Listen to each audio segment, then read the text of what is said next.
Behind President Vladimir Putin's war machine against Ukraine sits Rostec, a massive weapons maker. It's controlled by the Kremlin and until recently a client of a leading American consulting firm, McKinsey Company. McKinsey also advises the U.S. government, including hundreds of millions of dollars worth of work for the Pentagon, according to an NBC News investigation. Marianne Jennings, a business ethics professor at Arizona State, says the firm's work raises alarming conflict of interest concerns. I find it scary, but this is really serious national security stuff. I find it serious for that reason. At some point, it has to bother you that you are helping the enemy. McKinsey, along with hundreds of other businesses, withdrew from Russia shortly after Moscow's invasion of Ukraine, recently selling their Russian operations to top managers in the country.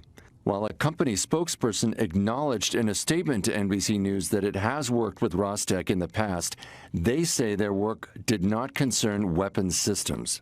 But Scott Blackland, the former head of the U.S. Chamber of Commerce in Russia, says working with Rostec is worrying. This is a concern that any organization that is working with the American defense establishment is also working with the Russian defense establishment. And it's not just in Russia. The firm is also under fire from Congress for its role in the deadly opioid epidemic. McKinsey was advising both the Fox and the Hen House and getting paid by both. McKinsey admitting to lawmakers it advised both opioid makers and the federal officials that regulate them.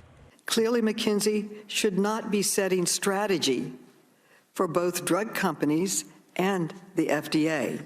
Though McKinsey denied any wrongdoing to Congress, the company agreed to pay out nearly $600 million to 49 states as part of a recent settlement over its role in the opioid crisis. With offices across the globe, McKinsey has also been in hot water from Senator Marco Rubio over its booming business in China, where it advises companies tied to the Chinese military. In 4 contracts obtained by NBC News that McKinsey had with the U.S. government, the company did not mention any potential conflict over its work in Russia or China. But when they're contracting with the government, where there are regulations, they do have to disclose whether they have a conflict. They don't disclose it. McKinsey says its work with Russian and Chinese defense players is separate, telling NBC in a statement that the company complies with all applicable U.S. contracting laws, including those regarding conflicts of interest.